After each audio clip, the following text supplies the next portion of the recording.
This is an Apple Watch SE, and I really like it. It has the same design as the more expensive Apple Watch Series 8. We can find aluminium on the sides, which, by the way, it's actually called 7000 series aluminium, and it's the same one they use to build planes, so it's going to be incredibly resistant. We can also find very strong glass protecting the display so it doesn't scratch or break, and the physical buttons on the case feel very good. They probably have the most satisfying click out of every Apple device I've tried. Overall, everything on this Apple Watch feels very well made, very Apple. Some people think that because it's a cheaper watch, it's going to have worse materials or a worse build quality, and absolutely not. But there is a problem. Remember when I told you there's a very strong glass protecting the display?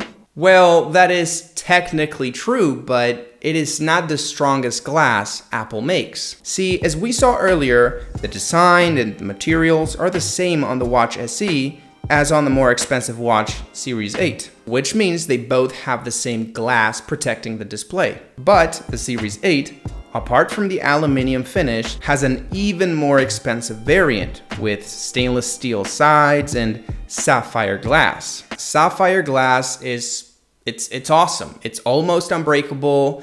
It's very hard to scratch unless you really try, and it also has a more premium look and feel. The problem is that this more expensive alternative is not available on the Watch SE. And yeah, sure, this is not a problem for 90% of you who don't really care and are fine with the normal finish, but for that 10% of people who want a more resistant watch, this sucks. Anyways, let's move on to something positive. If you have your watch on your wrist, it doesn't ask for any password, it just unlocks automatically. But when you have it off your wrist, it asks for a password every single time you try to unlock it. And this is actually a very cool feature. Turns out your skin, your exterior skin, has electricity. So when you have it on your wrist, it can notice that it's on your wrist because of that electricity. So it doesn't bother you with passwords and passcodes and none of that, because it knows you have it on your wrist and it's you. So there's no need for a password. But when you take it off, there's no longer any electricity, so the watch basically locks itself unless you put back the password and put it back on your wrist. So if someone tries to steal it, they can't, because the moment it leaves your wrist, the watch is unusable.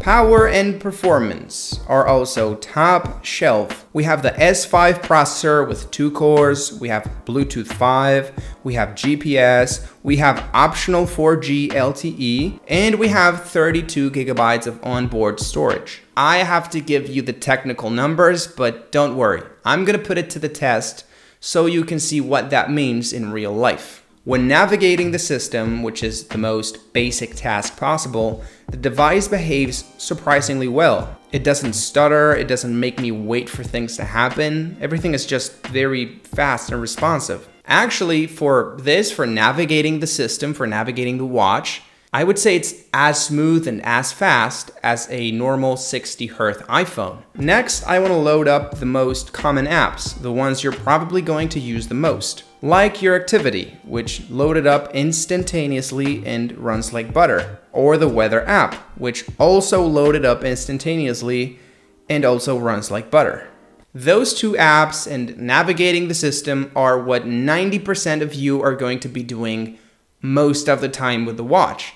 And as you saw, the experience was perfect. So good job, Apple.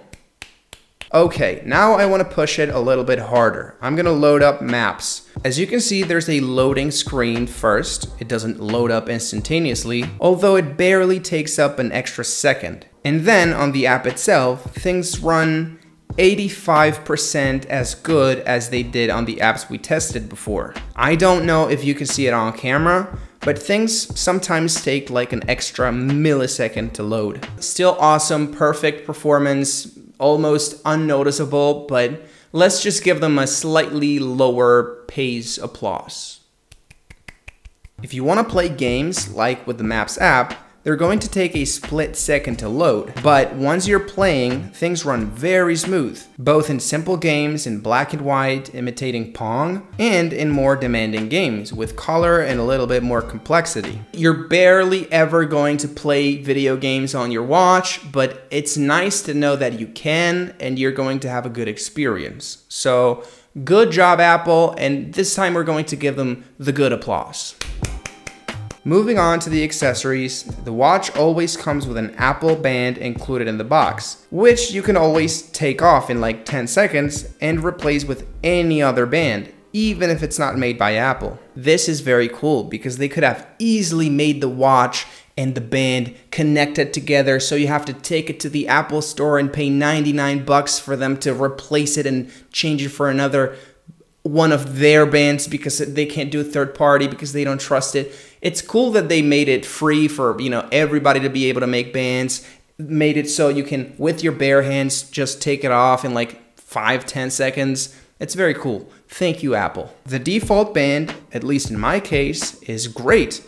It has this weird mechanism to tie it up that can be a little bit confusing at first, but once you figure it out, it's actually faster to put the watch in and definitely faster to take the watch out. It's also very durable. I've been using this one for like a year and a half and it feels as good as new. But okay, now I want to be honest and tell you that for me, the thing that I love the most about the watch is the ecosystem. This is made by Apple, ladies and gentlemen. So there's of course going to be lots of things that you can only do if you have an iPhone or a Mac, like playing and pausing music from your iPhone, or automatically connecting to your AirPods, or taking calls from your iPhone, or unlocking your Mac, or, which is very cool, unlocking your iPhone when you have a mask on. As you saw, most of these things are the watch connecting to the iPhone in some type of way, which is very cool because if you're looking to get an Apple Watch SE,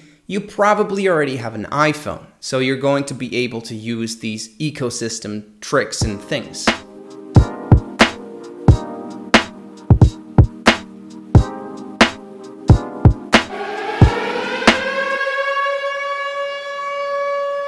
Okay guys, now please pay close attention. The Apple Watch, as many of you know, is water resistant. So yes, you can use it in the shower, you can use it to swim, both in a pool and in the ocean. And I say this because I've seen a lot of people taking it on and off to go to the shower, to wash their hands, to go to the pool. Guys, you don't have to do that. This is a very, very water resistant device. It can actually go down up to 160 feet underwater. I just wanted to say it because I feel like some of you are making your experience with the watch worse out of not knowing that it's water resistant. The display comes in two sizes. This one, the big one, the 44mm, and a slightly smaller 41mm, which by the way, it has no other disadvantage, it's just a little bit smaller. As you can see now, I am addressing the main concern right away. Yes, you can use it outside facing the sun and it's going to be very visible, but it doesn't stop there. It also looks very good. It's one of the famous Apple Retina displays, which means you can't really see any pixels with a naked eye. The only complaint is that it's not as big and futuristic as the display on the Watch Series 8, which has practically no bezels, and it goes from 44mm to 45mm. And I feel like that's where you have to make the decision. Do you want to pay $200 more for a slightly bigger display on the Watch Series 8? And well, sensors, more sensors. You have a blood pressure sensor, a temperature sensor. None of those things I don't really understand, I don't really need for my day-to-day life, so I would definitely go for the SE. Which, by the way, right now you can actually find it on Amazon with a small discount. You'll find a direct link in the description. As always, thank you so much for watching, and I'll see you in the next video.